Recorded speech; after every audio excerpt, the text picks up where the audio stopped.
বন্ধুরা এই মুহূর্তে সম্পূর্ণ নতুন আরেকটি ভিডিওতে আপনাদেরকে জানাচ্ছি স্বাগত। অন স্ক্রিন দেখতেই পাচ্ছেন ইতিমধ্যে ইলেকশন কমিশন অফ ওয়েস্ট বেঙ্গলের পক্ষ থেকে যে ফর্মটি রিলিজ করা হয়েছে সেই ফর্মটি আমার হাতে রয়েছে। এই ফর্মটি কিভাবে ফিল আপ করবেন অলরেডি আমি ফিল আপ করে রেখেছি, যাতে করে আপনাদেরকে বোঝাতে সহজ হয়, যাতে করে আপনারা এই ভিডিওটি দেখার আর পরে কোনো ভিডিও দেখতে হয় না। এর জন্য আমি কিন্তু এই ফর্মটি ইতিমধ্যেই প্রিফিল করে রেখেছি, অর্থাৎ আপনি কিন্তু একবার দেখে বুঝে নিলেই আপনি আপনার হাতে থাকা ফর্মটি কিন্তু ফিল আপ করতে পারবেন। মনে রাখবেন এই ফর্মটি শুধুমাত্র একবার চান্স রয়েছে, কোনো রকমের ভুল করা চলবে না। যদি একটু ভুল হয়ে যায় এই ফর্ম কিন্তু দ্বিতীয়বার আর পাওয়া যাবে না। এখানে কি কি সতর্কতা রাখতে হবে সেই বিষয়টি জানাবো। পাশাপাশি আপনারা যদি এখানে দেখেন সম্পর্কের এখানে কথা বলা হয়েছে, এই জায়গাটিতে কার নাম লিখবেন বা সম্পর্ক কোনটা দিবেন। পাশাপাশি এই যে দেখতে পাচ্ছেন ঘর, এই ঘরটিতে কার ফিল আপ করতে হবে, এই ঘরটিতে কার ফিল আপ করতে হবে। আবার এমন উভয় ব্যক্তি রয়েছে যাদের কিন্তু এই ঘরটি একটাও কিন্তু ফিল আপ করতে হবে না। এছাড়াও যারা নিজের রাজ্যের বাইরে গেছে, ভিন রাজ্যে কাজ করতে গেছেন, বাড়িতে নেই, তাদের ক্ষেত্রে এইখানে কে সই করবে এই বিষয়ে বিস্তৃত তথ্য জানাচ্ছে আজকের এই ভিডিওতে। ভিডিও প্রথম থেকে শেষ পর্যন্ত দেখুন, অনেক তথ্যবহুল রয়েছে এই ভিডিওটি প্রথম থেকে শেষ পর্যন্ত দেখলেই আপনি বুঝতে পারবেন। সাথে রিকোয়েস্ট করব চ্যানেলে নতুন হয়ে থাকলে সাবস্ক্রাইব করে আমাদের পাশে থাকুন, পরবর্তী যখন আপডেট আসবে সেগুলো আপনারা জানতে পারবেন। ওয়ান স্ক্রিন দেখতে পাচ্ছেন ভারতীয় নির্বাচন কমিশন, এখানে কিন্তু আপনাদের নেম এবং কন্ট্যাক্ট নাম্বার যেটা হচ্ছে আপনাদের বিএলওদের কিন্তু থাকবে, যেটা দেখতে পাচ্ছেন ইতিমধ্যে আমরা হাইড করে রেখেছি। পাশাপাশি আপনার নাম, নির্বাচকের নাম, এছাড়াও ইপিক কার্ড নাম্বার, অ্যাড্রেস, এই সমস্ত কিন্তু এখানে আপনাদের এই দুটি ঘরে প্রিফিল থাকবে, অর্থাৎ আগে থেকে ফর্মটিতে ছাপানো থাকবে। এখানে একটি কিউআর কোড রয়েছে, এই কিউআর কোডে একটিও আপনি পেনের এখানে ফোঁটা ফেলবেন না, কেননা এই কিউআর কোডগুলো এতটাই সেন্সিটিভভাবে তৈরি করা হয়, কারোর সঙ্গে কারোটা মিল হয় না। বিএলওরা এই স্ক্যান কোডটা কিন্তু আপনাদের যখনই স্ক্যান করবে বিস্তারিত তথ্য আপনার কিন্তু পেয়ে যাবে। পাশাপাশি এখানে আপনাদের পুরনো একটি ছবি চিটকানো থাকবে, যেটা হচ্ছে আপনার আগে যে ভোটার কার্ডে ছিল সেটা। তাছাড়াও এখানে আপনাদের সাম্প্রতিক একটি ছবি দিতে হবে, যেটা বর্তমানে আপনার অবস্থা রয়েছে সেই অনুযায়ী পাসপোর্ট সাইজের একটি ছবি উঠে আপনাকে এখানে লাগিয়ে দিতে হবে। এরপরে কি করতে হবে দেখুন, এখানে বলা হচ্ছে জন্ম তারিখ, যদিও এটা বোঝা যাচ্ছে না, আমি আপনাদেরকে বুঝিয়ে দিচ্ছি, যদিও স্পষ্ট হচ্ছে না তারপর জানাচ্ছি।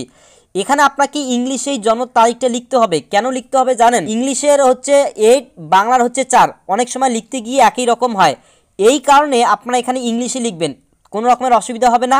এরপরে রয়েছে আধার কার্ড নাম্বার, যদি আপনার থাকে সেক্ষেত্রে অবশ্যই লিখবেন। আমি সিকিউরিটির কারণে এখানে মাঝখানে আমি এক্স করে দিয়েছি, অর্থাৎ যেহেতু ইনফরমেশান শেয়ার করার কোনো রকমের অধিকার নেই বা আমাদের রুলসে নেই, সেই কারণে আমরা কিন্তু এখানে দেখাতে পাচ্ছি না।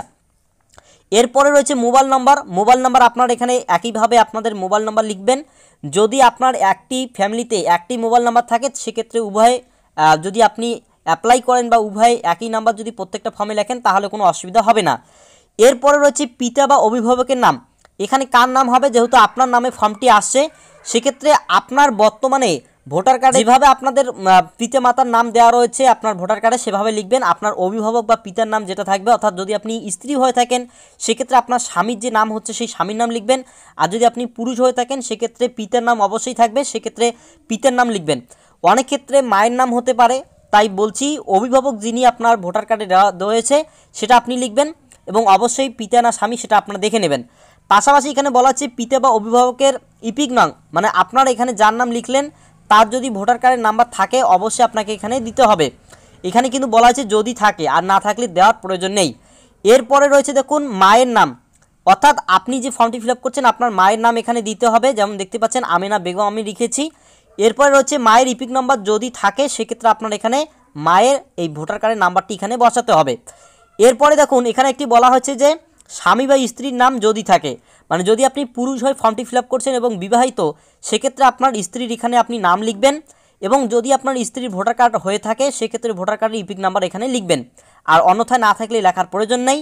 একইভাবে যদি আপনি স্ত্রী হিসেবে বা মহিলা হিসেবে যদি ফর্মটি ফিল আপ করছেন বিবাহিত হন সেক্ষেত্রে আপনার স্বামী হয়ে থাকলে বা স্বামী থাকলে আপনারা এখানে স্বামীর নাম লিখবেন, এবং স্বামীর যদি ইপিক কার্ড নাম্বার থাকে সেক্ষেত্রে এখানে আপনারা ভোটার কার্ডের নাম্বারটি লিখবেন। তো এটা গেল আপনাদের basic details form fill up, এটা আপনাদের প্রত্যেকেই একই রকম হবে। এবারে এই ঘর এবং এই ঘর, এই দুই ঘরের মধ্যে একটু ঝামেলা অনেকে পাকাচ্ছেন, অনেকে বলছে কি হবে, কেউ বলছে রং ইনফরমেশান, তো সমস্তটাই আমি ক্লিয়ার করে দেওয়ার চেষ্টা করব বিএলওর কাছ থেকে তথ্য নিয়ে যা ইনফরমেশান পেয়েছি সেটাই। এবার দেখুন এখানে কিন্তু বলা হয়েছিল যে সর্বশেষ এসআইআর নির্বাচকের তালিকায় মানে নির্বাচকের বিবরণ এখানে আপনাকে দিতে বলা হয়েছে, অর্থাৎ আপনি যেখানে ফর্মটি ফিল আপ করছেন, আপনার এই নামটি বা আপনার যে নামে ফর্মটি দেওয়া হলো, আপনি যে ব্যক্তি, আপনার নামে যদি 2002 সালের লিস্টে যদি নাম থেকে থাকে, সেক্ষেত্রে আপনার এই ঘরটি ফিল আপ করতে হবে। কিভাবে করবেন? আপনার ওই সময় অর্থাৎ 2002 সালে লিস্টে আপনার নাম ছিল, ধরে নিন আপনার 1980 সালে আপনার জন্ম, তো সেক্ষেত্রে আপনার 2002 সালে নাম ছিল, বর্তমান 2025 আসছে বলেই আপনার কাছে এই ফর্মটি দিয়েছে, বা আপনি জীবিত বলে আপনার কাছে এই ফর্মটি আসছে। তো এখন 2002 সালের লিস্টে আপনার নাম ছিল, তো সেই অনুযায়ী আপনার ওই সময়কার তালিকায় বাংলায় কিন্তু নামগুলো ছিল, অন স্ক্রিন দেখতে পাচ্ছেন। তো এইভাবে আপনাদের বাংলায় যে নামটি থাকবে সেই নামটি আপনারা এখানে লিখে দেবেন। এবারে ওই সময় 2002 সালে ভোটার কার্ডের নাম্বার কিন্তু আগে WB দিয়েছিল, তো আপনার ওই WB দিয়ে যে নাম্বারটি থাকবে সেটা দেবেন। আর যদি না থাকে, অনেক ক্ষেত্রে লিস্টে আপনার ইপি কার্ডের নাম্বার আসে না বা ভোটার কার্ড নাম্বার আসে না, সেক্ষেত্রে আপনার না দিলেও হবে, এখানে কিন্তু বলা হয়েছে যদি থাকে। এরপরে দেখুন ওই সময় অনুযায়ী আপনার ভোটার কার্ডে যে অভিভাবকের নাম ছিল তিনি কে ছিলেন, আপনার পিতা ছিল নাকি মাতা ছিল, বা কে ছিল নাকি স্বামী ছিল, যে থাকবে মানে যে ফর্মটি ফিল আপ করবে সেই অনুযায়ী কিন্তু বলছি। তো সেই ক্ষেত্রে ওনার এখানে নাম দিতে হবে।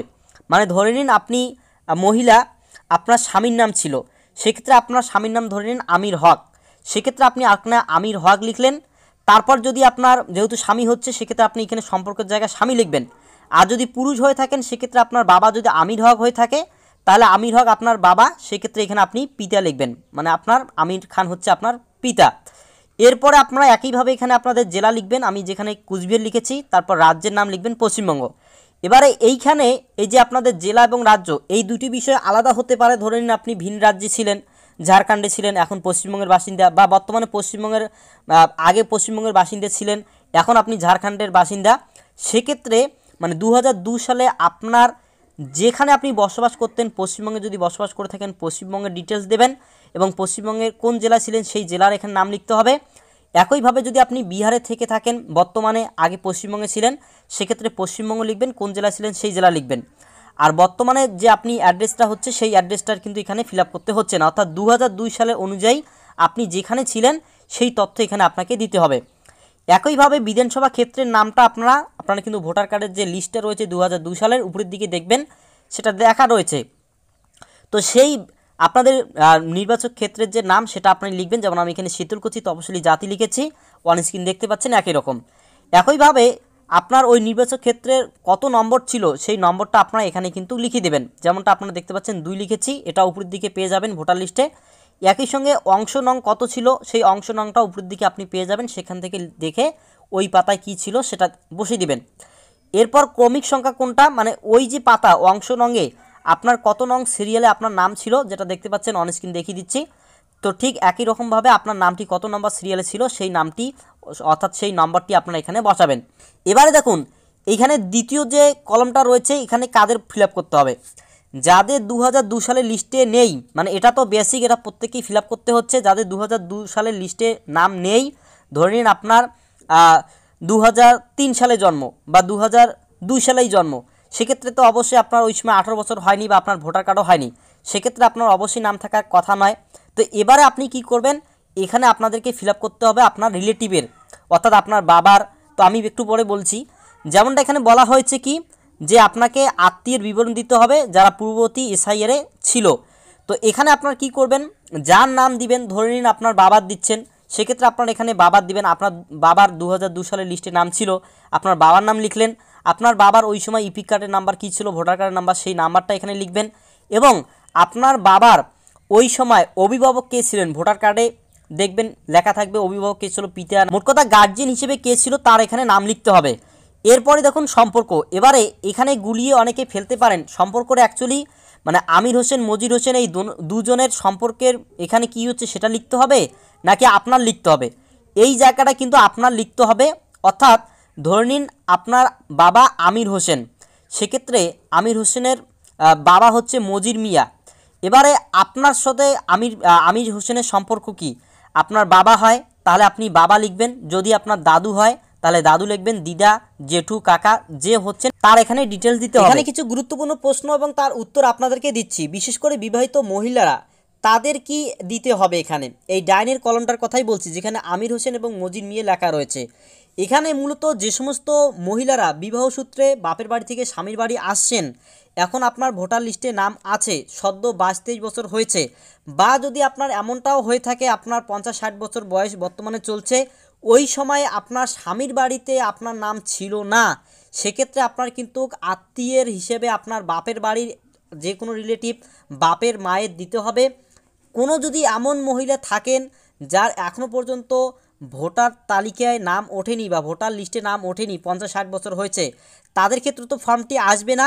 সুতরাং যারা 2002 সালের লিস্টে যাদের নাম নেই, বর্তমানে স্বামীর বাড়িতে আছেন, তাদের কিন্তু এখানে আপনাদের বাবার বা মায়ের অর্থাৎ আপনার বাপের বাড়ির রিলেটিভদের কিন্তু নাম বসাতে হবে, সেম আগের যে প্রসেসটা বললাম ঠিক একই রকমভাবে।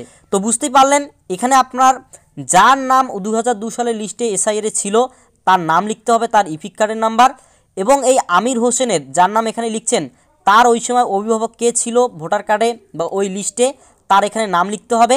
একইভাবে যার নামটা এখানে আপনি ফিল আপ করলেন, এনার সঙ্গে আপনার সম্পর্ক কি, মানে এনার সঙ্গে আপনার সম্পর্ক কি সেটা আপনাকে এখানে লিখতে হবে। যদি আমির হোসেন আপনার বাবা হয় তাহলে বাবা লিখবেন, যদি দাদু হয় দাদু লিখবেন। তো ঠিক একইভাবে বলছি, এখানে যেমনটা দেখতে পাচ্ছেন বিধানসভা ক্ষেত্রের নম্বর সেটা আপনারা লিখবেন, এবং এখানে আপনাদের অংশ নং লিখবেন এবং ক্রমিক সংখ্যা লিখবেন, সেটা ওই লিস্টেই কিন্তু পাওয়া যাবে। এবং এখানে আপনাদের নির্বাচক ক্ষেত্রের নাম কি ছিল সেটা এবং জেলা এবং রাজ্যের নাম আপনি লিখতে পারেন। তো এমনটা হতে পারে, ধরে নিন আপনি পশ্চিমবঙ্গে বাস করেন, আপনি পশ্চিমবঙ্গের বাসিন্দা, আপনার দাদু দিদা বিহারে, সেক্ষেত্রে আপনার দাদু দিদার বিহারের যে লিস্ট রয়েছে সেই বিহারের লিস্ট অনুযায়ী যে তথ্য থাকবে জেলা এবং রাজ্য এবং নির্বাচক ক্ষেত্রের নাম, সেটা কিন্তু আপনাকে বসাতে হবে। অর্থাৎ ভারতের একজন বাসিন্দা হলেই আপনার আত্মীয় যেখানেই থাক না কেন, যদি রক্তের সম্পর্ক হয়ে থাকে সেক্ষেত্রে কিন্তু আপনার অবশ্যই বাসবেন বা এবং আপনি দিতে পারবেন। তো এবারে কথা হচ্ছে এইখানটায় কে ফিল আপ করবে, বাস এখানে কিন্তু বলা হয়েছে, যদিও বোঝা যাচ্ছে না, এখানে টিপসই দেওয়া যাবে, পাশাপাশি আপনি সিগনেচার করতে পারবেন। তো আপনি যেহেতু ফর্মটি ফিল আপ করছেন সেক্ষেত্রে আপনার সই হবে, যদি আপনি সই করতে না পারেন তাহলে টিপসই দিবেন। এবারে বলা হচ্ছে, যদি আপনার কোনো রিলেটিভ বা আপনার আত্মীয়র বা আপনার বাড়ির কোনো লোক যদি দেশ বা রাজ্যের বাইরে থাকে, সেক্ষেত্রে ওনার এসআইআরের ফর্মটি কে ফিল আপ করবে, আপনি ফিল আপ করলেন, আপনার এখানে সই দিবেন এবং আপনার সঙ্গে ওনার কি সম্পর্ক বা উনি কে হন সেটা এখানে আপনার পাশে লিখে দিলেই কিন্তু আপনাদের হয়ে যাবে। এছাড়াও সমস্তটাই খুঁটিনাটি দেখিয়ে বিএলওরা এখানে একটি সিগনেচার করে এই ফর্মটি কিন্তু জমা নেবেন। তো আশা করছি বিস্তারিত তথ্য আপনাদেরকে জানাতে পারলাম। এবারে কথা হচ্ছে, কোন এমন ব্যক্তি যাদের এই ঘরটিও ফিল আপ করতে হবে না, এই ঘরটিও ফিল আপ করতে হবে না। যদি আপনার বা আপনি নিজে, যদি আপনার রিলেটিভের কারোর যদি 2002 সালের লিস্টে আপনার নাম না পান, আপনারও ছিল না, আপনার রিলেটিভের কারোর নাম নেই, সেক্ষেত্রে এখানে কিন্তু আপনাদের এই দুই ঘরটি কিন্তু কারোরও ফিল আপ করার প্রয়োজন হবে না। এক্ষেত্রে আপনাকে অত্যাধিক কিছু ডকুমেন্টস দিতে হবে, এর জন্য কিন্তু লিস্ট দেওয়া হয়েছে। ওয়ান স্ক্রিন দেখতে পাচ্ছেন, এখানে কিন্তু নির্বাচন কমিশনের পক্ষ থেকে ইতিমধ্যে স্পষ্টভাবে বলা হয়েছে, ভারতে 1/7/1987 সালে জন্মগ্রহণকারী ব্যক্তিদের জন্ম তারিখ অথবা জন্মস্থানের প্রমাণস্বরূপ নিম্নোক্ত তালিকা থেকে আপনাকে দিতে হবে। অর্থাৎ এই যে এখানে 13টি তালিকা দেওয়া রয়েছে, এই তারিখের মধ্যে যে কোনো একটি কিন্তু আপনাকে দিতে হবে। এছাড়াও ভারতে 1/7/1987 এবং 2/12/2004 মধ্যে যাদের জন্ম, তাদের কিন্তু জন্ম তারিখ অথবা জন্মস্থানের প্রমাণস্বরূপ আপনাকে দিতে হবে। এছাড়াও জন্ম তারিখ অথবা জন্মস্থানের প্রমাণস্বরূপ হিসেবে আপনার পিতা অথবা মাতার যে কোনো একটি আপনাকে নথি দিতে হবে, যদি আপনার 1/7/1987 সাল থেকে নিয়ে 2004 সালের মধ্যে জন্মগ্রহণ হয়ে থাকে। এরপরে নিচের দিকে কিন্তু আপনাকে বলা হচ্ছে, যদি আপনার ভারতে 2/12/2004 মধ্যে জন্মগ্রহণ হয়ে থাকে, সেক্ষেত্রে আপনার জন্মস্থান অথবা জন্মের প্রমাণপত্র আপনাকে দিতে হবে। এছাড়াও পিতা এবং মাতা উভয়েরই কিন্তু জন্মস্থান অথবা জন্মের প্রমাণস্বরূপ হিসেবে আপনাকে কিন্তু নথি দাখিল করতে হবে। তো এই নিয়ে কি নথি দাখিল করতে পারেন, এই নিয়ে কিন্তু নিচের দিকে 13টি টোটাল নথি রয়েছে, সেটি কিন্তু আপনি দেখলেই কিন্তু বুঝতে পারবেন, আপনার জন্য যেটা প্রযোজ্য হবে সেটা কিন্তু আপনি দিতে পারেন। আশা করছি ভিডিওটি আপনারা বুঝতে পেরেছেন। ভালো লাগলে লাইক করুন, চ্যানেলে নতুন হয়ে থাকলে সাবস্ক্রাইব করে রাখুন পরবর্তী নেক্সট আপডেট সবার আগে পাওয়ার জন্য।